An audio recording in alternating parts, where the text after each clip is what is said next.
With me today is Tony Sanders, Superintendent of School District U-46. We're going to talk today about cooperation between the school district and the City of Elgin to promote education with the idea of looking at economic development as the end tool for the City of Elgin. So why do we work together? Why is it important that we share some of the things that we do? And one of the things we really want to talk about is a career fair that's coming up October 1st. And how important that is for U-46, how important it is for the City of Elgin. It's a combined effort, but we call it U-46's career fair. So Tony, what are we planning for that day? So on October 1st, it's a great opportunity for families, students, and their parents to come out and not only learn about the curriculum in U-46 and the things that you should be learning in school that lead you to college and career, but also see hands-on some of the careers that are available to students as well as colleges that are available to students. So it's really a hands-on approach to showing kids what's possible in their future. So we really encourage all students, 5th grade through 12th grade, to come out, bring your folks, bring a community partner with you too. Okay. The City of Elgin is going to have 6 departments out there, including our police and fire, our public works people, our maintenance people, to all talk about job opportunities within the City of Elgin. We have almost 700 employees, and they're important. We replace people all the time, through retirement. And how do we get, we want to create a pipeline of educated, ready-to-work young people in the city. I just do ribbon cuttings. The last couple of weeks we did Farm and Fleet. 125 employees doing sales and marketing and all kinds of jobs within that facility. Half of them are full-time, half are part-time. Walmart does the same thing. Sam's Club does the same thing. So there are jobs at all kinds of levels. I just did a program at Compass Automation in Elgin. They're a company that makes robots, and they hire people all the way from electricians and carpenters to electrical engineers. Mm-hmm. So there's job opportunities galore in Elgin, a diverse workforce. Tony, let's talk a little bit about where we start to look for young people and at what age do we start to direct them and help them kind of make these decisions of where they're going to go? So, Mayor, really, it starts at an early age with not only U-46 and our teachers and our staff, but parents having conversations with their kids really is where this should start. Mm-hmm. Parents should give their children the opportunity to see different careers. One of the saddest pieces are students who are about to exit high school and they're still not sure of what they want to do. Mm-hmm. And they decide in their senior year that, I think I'd like to go on and be an accountant, and think that you can just leave the high school setting and go get a job as an accountant without really doing the research to find out what college do I have to have, what kind of experience are companies looking for, mm-hmm. or is that really a career that I want to do? Right. They haven't tried it out. It just sounds interesting. So the beauty of the college and career fair is that students can do that hands-on approach where they actually can talk to an accountant. They can talk to a nurse from Advocate Sherman Hospital. Okay. They can talk to people that are currently in those roles and really decide if that's the path that they want to take. Yeah. The City of Elgin offers some programs as well. We have a Police and Fire Explorer program, mm-hmm. where young people can volunteer and work with our police department. They do traffic control. They work as volunteers at parades and things. We also do the fire, and it gives young people an opportunity, Tony, to see what it's like to be a fireman, what it's like to be a police officer.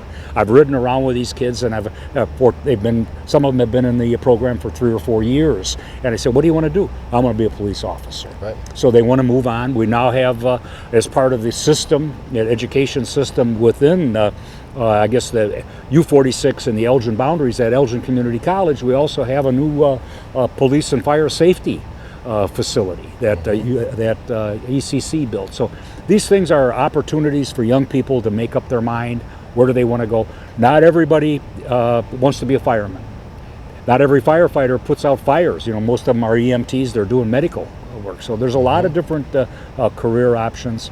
I think one of the things that U-46 has taken a step forward that as far as economic development goes and people I talk to is the full-day kindergarten. Oh, absolutely. Tell us what happens with that and what that means. So full-day kindergarten is something that most districts around us have offered. And as we look at it, not only is it's great for students to have that access to full-day kindergarten and early childhood opportunities, but from an economic development strategy, if you're trying to draw people in, businesses into Elgin, a workforce into Elgin, they're going to decide where to live based on the offerings of the community around them. And I think one of the things that we have to offer as a school district and as a city is full-day kindergarten for all of our 5-year-olds. Okay, I think and that's in place now this year. Okay, so this is beginning in September of this year. It's already underway. It's underway. We have about 2,700 full-day kindergartners in U-46. Not only full-day kindergartners, but this is the one district and the only district you're going to find anywhere around us that has dual language kindergarten. So as we continue to invest in dual language, growing a workforce that's both bilingual and biliterate, I think that's going to be a huge selling point for Elgin, Bartlett, Streamwood, all the municipalities that U-46 serves. Yeah, I think that's one of the changes that's we've all undergone the last couple of years is the Alignment Collaborative for Education. We all realize the importance. The mayors, the city government realizes the importance of education. The business leaders recognize it. When I met with them, that was the number one. Goal for them from the city of Elgin was to provide an educated workforce, and they want a pipeline of educated young people to come into these jobs now. Through the U-46 job fair, the career day or career fair, is to show them what these jobs can be and show what types of different jobs are out there. So kids just don't understand. They don't know. And we have one thing that Elgin offers is a really diverse economic development program here, and we're not tied to one industry like many communities are.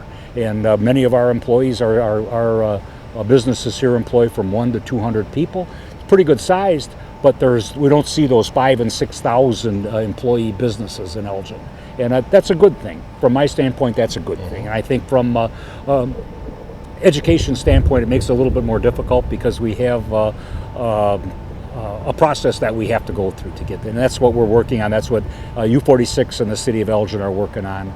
And I think that bode well for us. So Tony, I think you can, anything else we want to wrap up here? Just to echo your comments about the Alignment Collaborative for Education, local businesses, we'd love to have more participation in this. Long term, I really think what you'll see U-46 moving towards is, right now we have academy programs at each high school. So Larkin has Visual Performing Arts, Elgin's the Gifted and Talented Academy.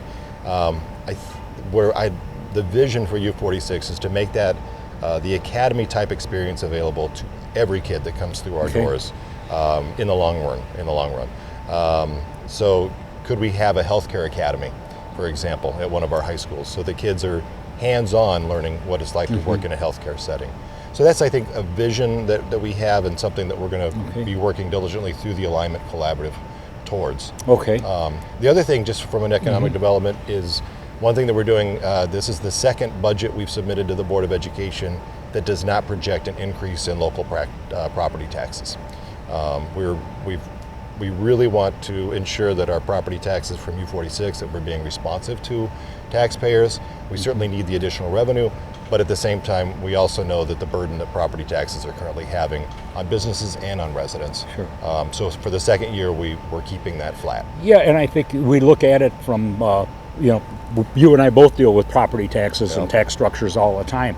People want reward for the money that they spend. And it's not just the fact, well, you can go back and cut, because we know that you get to the point where you're not getting the product out that you need to do. We need to make sure that our young people are educated. We need to make sure that the City of Elgin has created the foundation and the platform for businesses to be successful. And that's a key part. Education, workforce, economic development all go hand in hand. And I think that's been kind of a little bit of a change that we've seen here the last 5 or 6 years. I'm not saying we're going to keep it flat forever. No, we can't. But we certainly need to be responsive to exactly. We're responsive to that, and you can't. Just the fact of inflation at 2 or 3% raises the cost of both our budgets are pretty big. It's just millions of dollars a year. So thank you, Tony, for coming in and talking to us. We hope a successful program. I'll be out there on October 1st, and look forward to seeing you there. I'll see you there. Okay. Thank you. Thank you.